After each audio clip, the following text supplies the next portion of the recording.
这粒风台呢，对家己来定录伫义德乡是传出真严重的灾情，真侪电火条拢互线断去，就连水电嘛拢无啊。这乡公所已经对外来讨救兵，讲即马呢伫现场物资是真欠缺，也若今仔日各地物资是陆续送到位。另外呢，伫个义德产业园区有一间坑公牛的这个粮食公司，这厂区呢差不多拢废弃啊，拢总是有5000栋的漆啊，全部浸落去。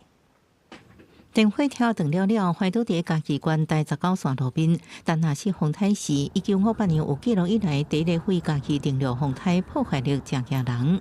这地面上的浪板呢，都已经被吹落变形了。你可以看到后面呢，记者身后这边都是稻谷的储存槽，外形呢已经被强风吹得破损变形，雨水都已经灌进去了。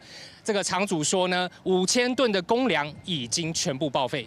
义德产业园区的这间粮食公司，5个漆啊储存槽遭到重创，所送大设备也全毁，内底5000栋公牛负责予国军甲社会救助，可能因为浸水去了损失超过1亿，也正希望政府能提供协助。那一天就是被破坏之后，应该是有雨水拨进去，对，那这方面都还要再评估。那如果政府能够提供我们更好的补助，或者是一些支持方案。 当然，这个对我们是最实际的帮助啊。义德乡灾后断水断电，一般人生活无方便，连食啉拢困难。足侪所在无电，也嘛无水的物资啦，这足侪嘛无法当食的啊。乡公所初次伫面切求助，征集粮食饮用水，一暝之间各地物资拢总来，也有会台中塞车来的。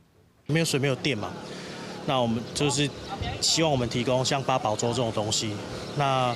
我们就串联了一下，就提供像八宝粥这类的物资过来，这样。目前看起来，收到的物资应该足够。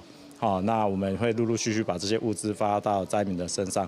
那如果以目前看起来的话，大概电力的恢复可能在今明2天会陆陆续续去恢复。义德乡公所表示，物资目前已经充足，会分散到各地的民众，按算2日内会陆续复电。